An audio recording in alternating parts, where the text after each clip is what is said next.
We're Scott and Christine. If you're watching this, you're probably a few days past the fire now. The immediate emergency is over, but new questions are starting to come up, especially around what's going to happen to your belongings. This part of the process can feel confusing and unsettling because things start to move out of your control a bit. In this video, we want to walk you through what typically happens to your items after a house fire, who handles them, where they go, and what this process usually looks like. So there are fewer surprises. Our goal here is just to help you understand what's coming. So you're not trying to make sense of it while it's already happened. For us, this stage of the process was heavier than we expected, both times. On the surface, it sounds like logistics, packing, cleaning, storage, but emotionally, it's about much more than that. It's about memories, routines, and a sense of control. You're watching other people handle your belongings, and that can feel vulnerable in a way you don't anticipate. First time we went through this, we really didn't understand what was happening or why things were being done a certain way. Second time, having more context made the stage much less overwhelming. Remember that throughout this process, you have the power of choice. You get to choose the companies that handle your items and come into your home. So don't hesitate to advocate for the teams that you want to come in, the companies that you want to come in. Research them, look into them, get some background on them, and look at their reviews online so you feel more comfortable with who's coming in your home. You'll see a lot of comments online about the trustworthiness of the different companies in your area. And that's important, that you're comfortable with the people coming in and handling what many times are family heirlooms or other valuable items. One thing we really want to emphasize is that this does not all happen at once. There isn't one company, one day where everything about your belongings gets decided. This is a process that unfolds over time, often in stages, and that's intentional. It gives space for documentation, assessment, and decision-making. You're not meant to make every decision immediately, and if it feels slow, that doesn't mean that something's wrong. One thing that surprised us, and surprises a lot of people, is that different companies often handle different types of items.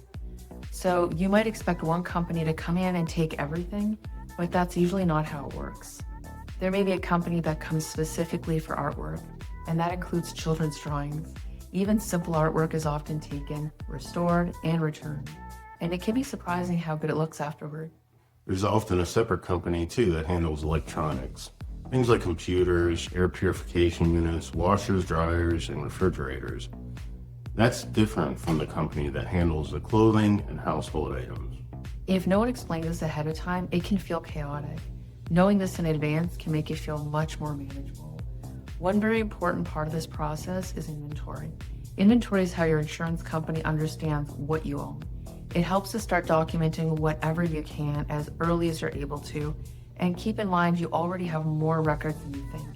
Your Amazon account, online orders, store purchase histories, and credit card receipts. They all help establish what was in your home, especially for items that were damaged or destroyed and can't be seen. Being able to show that you own something really does matter, and this documentation protects you later. At some point, the company will come and physically handle your belongings. It will touch every item, photograph it, and sort things on what can be salvaged and what cannot.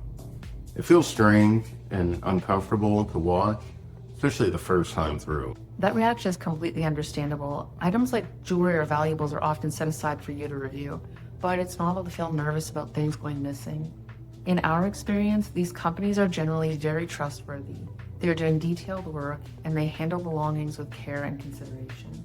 They can also be very kind and helpful and rush the cleaning of some items like laptops or important things for your kids or pets. Don't be afraid to ask. People do want to help. We want to share something that happened to us because this is a common fear. A couple of items weren't returned right away back to us. One was a handmade cradle, and the other was a set of very expensive down sleeping bags. At first, it was really upsetting, and it's easy to feel panicked or angry when something's lost, but instead of assuming the worst, we reached out to the company that had handled them. Yeah, they were located in the warehouse and returned to us. These warehouses hold the belongings of many people with many boxes and many steps. Sometimes items are misplaced.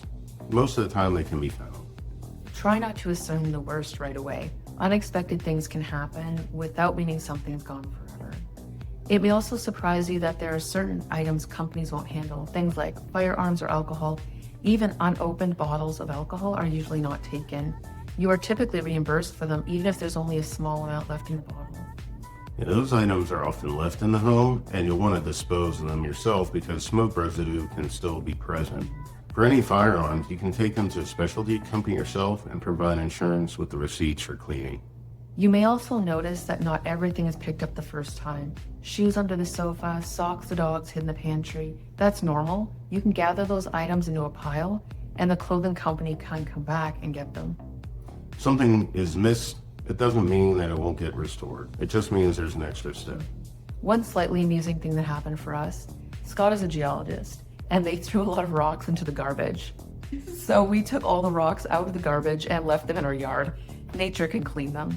If we had not been monitoring what was happening, we would have missed it. Many of your belongings will go into storage, and they'll be kept there for weeks or months. And that timeline can feel long, and that's normal. This part of the recovery is not fast. Slow here doesn't mean broken, it means careful. So this stressed us out a bit because there were items we needed. We had a 5-day trip planned in Peru, and we needed some of the items and gear. The storage company was very amenable to this, and they pulled out some of the boxes to a staging area where we could go through them and find what we needed. This stage can be emotionally exhausting. You're not just dealing with objects, you're processing loss. You're allowed to move slowly. You don't have to absorb all of this at once. We're not experts, and we're not selling anything. We're just sharing what we learned through the process of going through 2 house fires. If this helped, you're welcome to subscribe. In the next video, we're going to talk more about inventory, how it works, what to expect, and how to make it less overwhelming.